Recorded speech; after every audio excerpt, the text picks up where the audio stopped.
નમસ્કાર ખેડૂત મિત્રો, એગ્રીબોન્ડ વતી હું અશ્વિન કલસરિયા આપ સૌનું હાર્દિક સ્વાગત કરું છું અને આશા કરું છું આપ સૌ કુશળ હશો.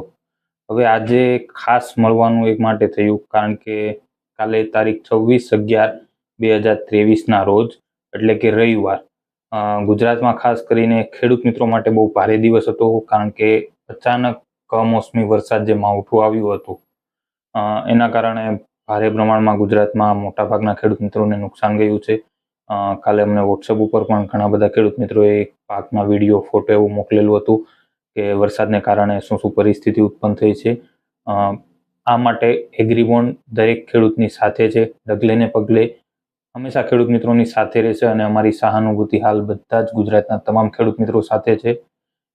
તો વાત કરીએ તો ખરીફ પાક જે હતો જેવો કે કપાસ છે, એરંડા, દિવેલા આપણા અને તુવેર છે, આવા જે ઊભા પાકો હતા કે જે ચોમાસા અંદર વાવેતર થયા હતા, હજી ઊભા હતા લાંબા સમય માટે, ખાસ કરીને એ ભારે પવનને કારણે ઢળી પડવાના પ્રશ્નો બહુ બધી જગ્યાએ જોવા મળ્યા છે.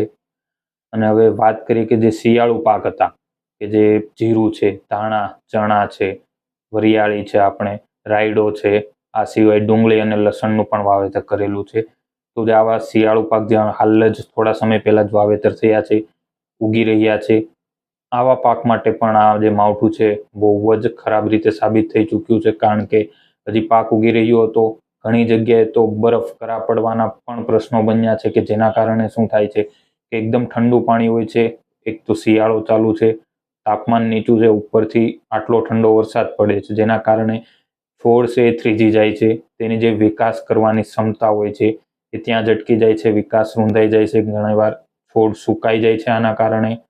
અને તેની જે સ્ટ્રેસ એટલે કે અવિપરીત વાતાવરણને કારણે જે સ્ટ્રેસ કન્ડિશન ઊભી થઈ જાય છે જેના કારણે છોડ મીન્સ વૃદ્ધિ વિકાસને બધું અટકી જતું હોય છે. છોડને આગળ કઈ રીતના વધુ કાંઈ ખ્યાલ નથી રહેતો. આવો પ્રશ્ન હાલ હવે બધે જોવા મળશે. આજે તારીખ 27/11/2023 સોમવારના રોજ હવામાન ખાતાના સૂત્રોનું માનીએ તો આજે પણ થોડી ઘણી જગ્યાઓ પર માવઠાની અસર રહે છે અને ત્યારબાદ વાતાવરણ છે એકદમ ખુલી જશે, એટલે કે જે માવઠાની અસર છે એકદમ ઓછી થઈ જશે. તો આપણે હવે આ દરમિયાન જે ખરીફ પાકમાં નુકસાન થયું છે એના ઉપર આપણે કોઈ પગલાં નથી લઈ શકતા કારણ કે પાક એકદમ ઢળી ચૂક્યો છે. પરંતુ જે શિયાળુ પાક છે કે જે ખેડૂત મિત્રો હાલ જ હમણાં થોડા સમય પહેલા વાવેતર કરેલા છે નવેમ્બર મહિનામાં જ આ મહિનાની અંદર, તો એની અંદર આપણે બિયારણનો ખર્ચો કર્યો છે, પાયાનું ખાતર છે, આ બધા ખર્ચા કરીને એનું વાવેતર કર્યું છે.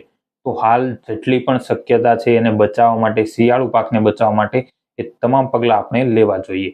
તો આ માટે સૌપ્રથમ તો અત્યારે જ્યારે પણ માવઠું થંભી જાય તો ખાસ કરીને પહેલાં તો તમારા ખેતરમાંથી જે પાણી છે એનો નિકાલ કરવાની વ્યવસ્થા સારી રીતે કરો કે જેથી કરીને વરસાદનું પાણી છે, માવઠાનું પાણી નીકળી જાય તરત. અને ત્યારબાદ ખાસ કરીને જો તમારે પિયતની સગવડ હોય સારી તો બહુ નહીં પરંતુ એકદમ હળવું આછું તમારા કૂવા, બોર જેનું હુંફાળું પાણી છે એની એક આછી હળવું એવું પિયત આપવાનો આગ્રહ રાખો કે જેથી કરીને આ ઠંડા પાણીને કારણે જે છોડ થ્રીજી ગયા હોય, સ્ટ્રેસ કન્ડિશન ઊભી થઈ હોય, એની સામે એને થોડોક સહારો મળી રહે. અને ત્યારબાદ વાત કરીએ કે અચાનક આવેલો આ વરસાદ, અચાનક આ વાતાવરણનો પલટો હાલ હવે બહુ બધા રોગ જીવાતોને આમંત્રણ આપી શકે છે. અને સૌથી મોટો ખતરો અત્યારે જે છે શિયાળુ પાક ઉપર એ છે ફૂગનો. કારણ કે જ્યારે જ્યારે આવું વાતાવરણ બને છે ત્યારે 100% ફૂગના પ્રશ્નો કોઈ પણ પાક હોય, તમારે જીરું છે, ધાણા, ચણા, ડુંગળી, લસણ, વરિયાળી, બધામાં આ પ્રશ્નો હવે ઉદ્ભવશે. તો સૌપ્રથમ તો ફૂગનાશક દવાના છંટકાવની શરૂઆત કરી દેવી. કોઈ પણ પાક હોય, રાહ નથી જોવાની કે ફૂગ આવશે, શું થશે, આ તે એ રાહ જોવાનો હાલ સમય જ નથી. એટલા માટે તરત જ ફૂગનાશક દવા છે કાર્બેન્ડેન્ઝિમ મેન્કોજેબ, એનો ઉપયોગ કરી અને 35 ગ્રામ પંપે લઈ અને હાલ છંટકાવ શરૂ કરી દેવા. આની સાથે તમે કોઈ પણ વૃદ્ધિ વિકાસ માટેની જે દવા હોય છે એનો પણ ફૂગનાશક દવામાં મિક્સ કરીને ઉપયોગ કરી શકો છો.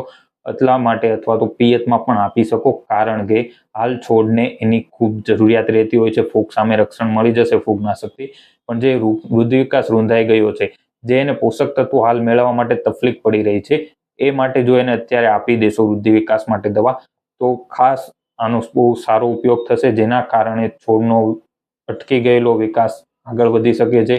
છોડને ફરીથી લીલોછમ થવા માટે સહારો મળી રહેશે.